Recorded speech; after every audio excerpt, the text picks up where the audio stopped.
ದೇವಕನ್ಯೆ, ದೇವಲೋಕದ ಕನ್ಯೆ, ಜಗದರಾಜನ 60,000 ಮಕ್ಕಳು ತಾವು ಮಾಡಿದ ತಪ್ಪಿನಿಂದ ವಿಲವಾಸಿಗಳ ಶಾಪದಿಂದ ಸುಟ್ಟು ಬೂದಿಯಾದರು. ಅವರ ಆತ್ಮಗಳಿಗೆ ವಿಮೋಚನೆ ಬೇಕು ಎಂದು ಕೇಳಲು ಸ್ವರ್ಗದಿಂದ ಹರಿದು ಬಂದ ಗಂಗಾ ಜಲವೇ ಅವರನ್ನು ಉದ್ಧಾರ ಮಾಡಬಲ್ಲದು ಎಂದು ಋಷಿ ಹೇಳಿದರು. ಕಾಂಸುವಿನ ಮೊಮ್ಮಗನಾದ ಭಗೀರಥನು ಕಠಿಣವಾದ ಘೋರ ತಪಸ್ಸನ್ನು ಆಚರಿಸಿದ. ಬ್ರಹ್ಮ ಮತ್ತು ಶಿವನ ಕೃಪೆಗೆ ಪಾತ್ರನಾದ. ಬ್ರಹ್ಮನ ಕಮಂಡಲಿನಿಂದ ವಿಷ್ಣುವಿನ ಪಾದದ ಜಠರವಿನ ಉಗುರಿನಿಂದ ಭಗವತ್ಪದಿ ವಿಷ್ಣುಪಾದಿಯನ್ನು ಕರೆಸಿಕೊಂಡಳು ದೇವಗಂಗೆ.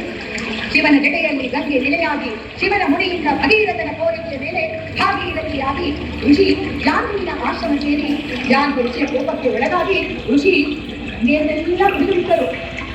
ಭಗೀರಥನು ಗಂಗೆ ಅವತರಣಿಕೆಗಾಗಿ ತನ್ನ ಧ್ಯೇಯವನ್ನು ತಿಳಿಸಿದಾಗ ನಂತರ ಋಷಿ ಜನ್ನು ತನ್ನ ಎಡಗಿರಿಯಿಂದ ಅವಳನ್ನು ಬಿಡುಗಡೆ ಮಾಡಿದರು. ಆ ಕಾರಣದಿಂದ ಅವಳಿಗೆ ಜಾಹ್ನವಿ ಎಂದು ಕರೆಯಲಾಯಿತು. ನಂತರ ಭಗೀರಥನ ಕೋರಿಕೆಯ ಮೇರೆಗೆ ಅವರ ವಂಶಜರನ್ನು ಉದ್ಧಾರ ಮಾಡಿದರು ದೇವಗಂಗೆ. ಮಹಾಭಾರತದಲ್ಲಿ ಭೀಷ್ಮರು ಸೇರಿದಂತೆ 8 ವರ್ಷಗಳ ತಾಯಿ ಗಂಗೆ.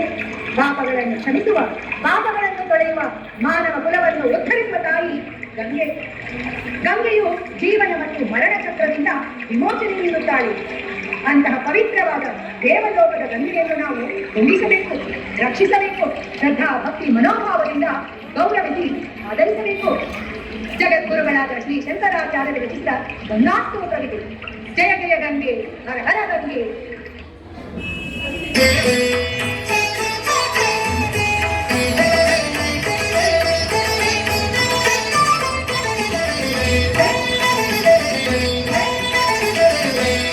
देवी सुरेश्वरी भगवती गंगे, त्रिभुवन तारिण करल तरंगे. देवी सुरेश्वरी भगवती गंगे, त्रिभुवन तारिण करल तरंगे. शंकर मौलि विहारिणि विमले, मममति रास्तां तव पद कमले.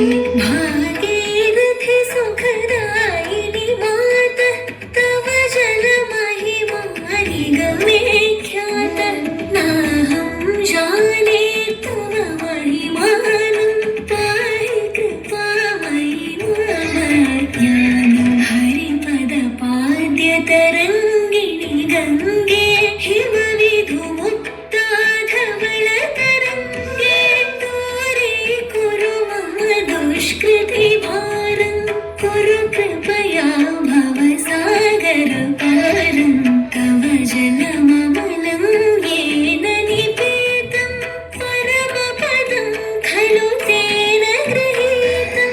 मातर्गङ्गे त्वय्यो भक्तः, किल तं द्रष्टुं नयमः शक्तः. पतितो धारिणि जाह्नवी गङ्गे, खण्डितगिरिवरमण्डितभङ्गे. भीष्मजननि हे मुनिवरकन्ये, पतितनिवारिणि त्रिभुवनधन्ये. कल्पलतामिव फलदां लोके, प्रणमति यस्त्वामपतति शोके. पारावारविहारिणि गङ्गे,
गङ्गास्तोत्रमिदं भवसारम्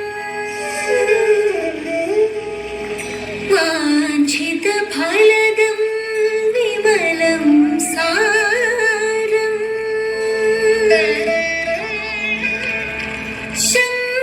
शङ्करसेवक शङ्कररचितम्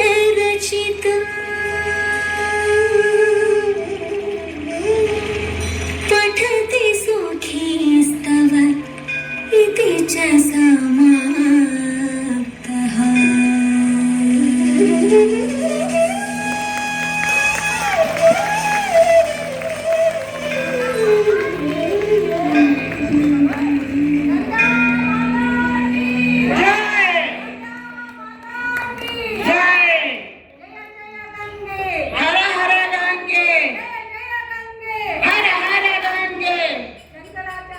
ನಮನ ಸಲ್ಲಿಸುತ್ತಾ ಈ ಗಂಗೆಯನ್ನು ನಾವು ಕಾಪಾಡ್ಕೋಬೇಕಾಗಿದೆ.